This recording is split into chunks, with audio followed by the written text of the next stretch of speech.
Here we're viewing the major transmission lines of the United States' power grid.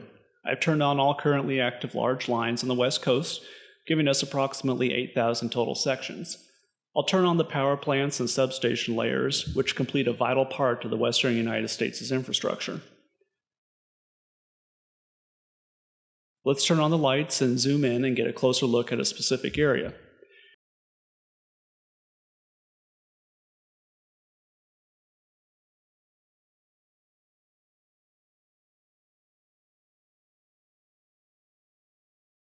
Here we have multiple hydroelectric power plants that serve the surrounding areas. Unfortunately, the plants and transmission lines are in jeopardy. This is the perimeter of the gigantic Claremont Bear fire on the morning of September 10th. We'll measure the distance between one of the power plants and the perimeter of the fire.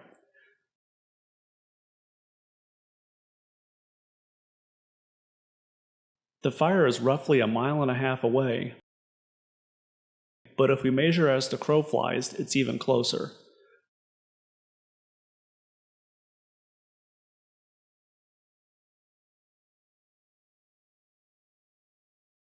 The plants near the dam are in a relatively safer position, as the smaller fire is mostly contained.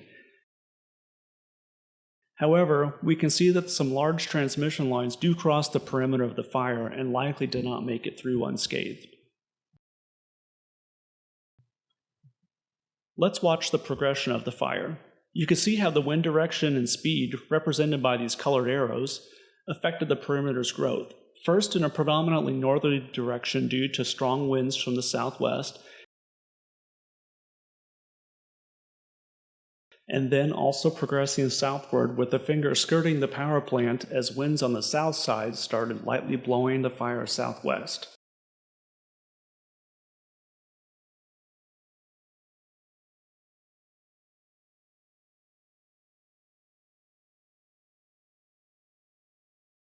I'll turn off the power grid layers and zoom out.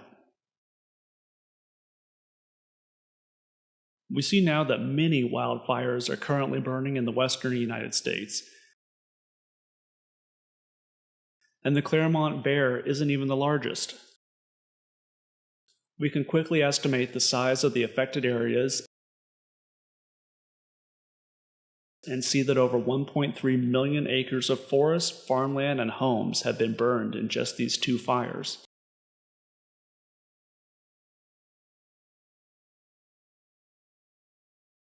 I've turned on weather advisories, which warn of conditions conducive to wildfires, and in the orange area in Nevada, thick smoke from the fires to the west. Turning on live traffic cams, we can even see the smoke. Let's look at a new way to catch these fires before they get out of hand.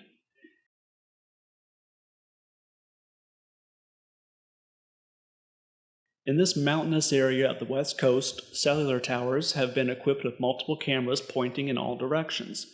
The colored areas represent each camera's area of view. The tower's cameras send images to a data center where artificial intelligence analyzes them for signs of smoke. The automated detection system has raised an alert indicating that this tower can see what might be smoke.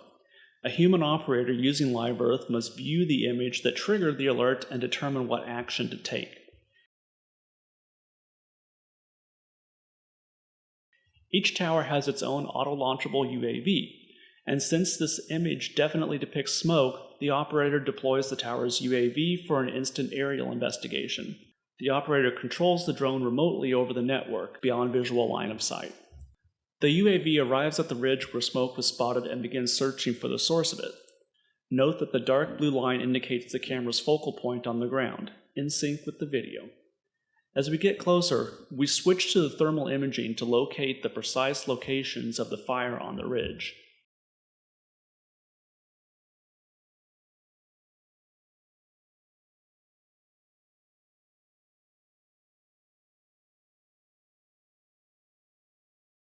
Thermal imaging indicates multiple fires.